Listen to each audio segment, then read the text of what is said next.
அவர்கள் லட்சத்தி நம்மோடு போயிருந்தார். போய்கொண்டதுக்கு அப்புறங்க 3500% மக்கள் அதிகமா போவார். பிரதமரே போயிட்டாங்க நாமளும் போவோம் அப்படி. அதான் சகோதரர்கள் அற்புதமான இந்த உத்தரவுகளுடைய பார்ப்புடன் நான் முடிவு செய்துவிட்டேன். தேர்தல் முடித்தவுடன் என்னுடைய குடும்பத்தை நாம் அழைத்துக் கொண்டு வரப்போம். எங்களுடைய கடையில் உணவகத்தை, எங்களுடைய சகோதரத்தை, கல்வெட்டுகளை நம்முடைய குழந்தைகளை காட்டி, எப்படிப்பட்ட பாரம்பரியம் இருக்கு பாருங்க, 3 கோவில்களை காட்டி, எங்களுடைய ஆறுகளை எல்லாம் காட்டி, ஐயா அதை காட்டணும்னா அது அழியாம இருக்கணும். ஐயா முதல்ல இந்த ஊரும் ஊர் பக்கத்தில் இருக்கக்கூடிய விவசாய பகுதிகளும் அழியாம இருக்கணும்.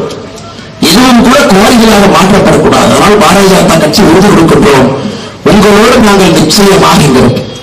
இன்னைக்கு பாருங்க, இங்க இருக்கக்கூடிய காவல்துறை நண்பர்கள் 25 ஆண்டு காலமாக ஒரு வாடகை கட்டத்துல காவல்துறை இருக்கு, வாடகை கொடுத்திருக்காங்க 25 வருஷம்.